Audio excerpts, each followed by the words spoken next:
Assalamualaikum warahmatullahi wabarakatuh. Perkenalkan, nama saya Nurul Husni. Dalam mata kuliah Bibliografi Minangkabau, saya akan menjelaskan materi mengenai Keminangkabauan. Materi pertama mengenai asal-usul suku Minangkabau. Nenek moyang suku Minangkabau berasal dari percampuran bangsa Melayu tua yang telah datang pada zaman Neolitikum dan bangsa Melayu muda yang datang pada zaman Perunggu. Penamaan asal-usul nenek moyang Minangkabau dengan bangsa Melayu karena cikal bakalnya berasal dari suatu tempat, yaitu Malaya. Kemudian keturunan yang berasal dari tempat itu dinamakan dengan Melayu. Kedua yaitu batas dan wilayah kultural Minangkabau. Wilayah Minangkabau terdiri dari Dare, Rantau, dan Pesisir. Yang pertama yaitu Dare. Dare merupakan dataran tinggi yang dikitari dengan 3 gunung, yaitu Gunung Sago, Gunung Singgalang, dan Gunung Merapi.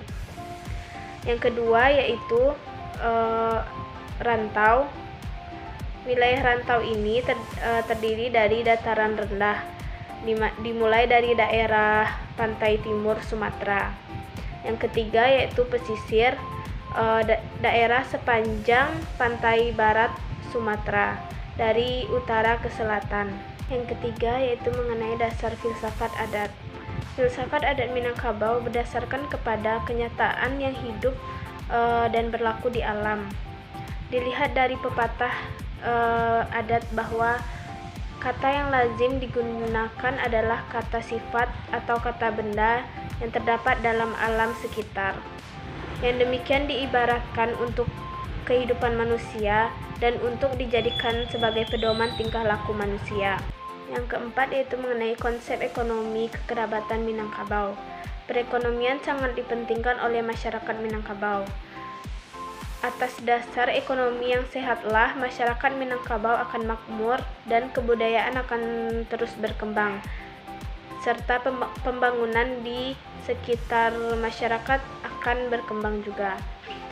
Untuk mengamalkan pengertian atau arti pentingnya dari ekonomi tersebut, maka masyarakat Minangkabau banyak memilih untuk pergi merantau. Dalam melaksanakan suatu kegiatan ekonomi, masyarakat Minangkabau lebih mengutamakan prinsip kekerabatan, kekeluargaan, dan kebersamaan karena prinsip ini sudah menjadi tradisi bagi masyarakat Minangkabau. Yang kelima yaitu mengenai pendidikan di Minangkabau. Minangkabau tercatat sebagai daerah pendidikan terkemuka di Indonesia, baik di bidang pengetahuan agama maupun ilmu pengetahuan umum. Di bidang ilmu pengetahuan umum, terdapat sekolah raja yang didirikan oleh kolonial Belanda. Sekolah ini bertujuan untuk mendidik murid-murid di bidang administrasi pemerintahan dan menyiapkan tenaga guru yang akan mengajar di sekolah Belanda di Minangkabau. Yang keenam mengenai pemerintahan di Minangkabau. Keunikan masyarakat Minangkabau terlihat pada sistem pemerintahan terendahnya yang disebut dengan pemerintahan nagari.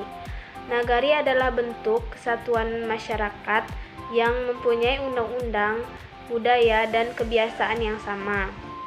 Nagari dibentuk melalui suatu proses penggabungan dari beberapa dusun-dusun yang ada, kemudian terdiri dari suku-suku yang berbeda juga.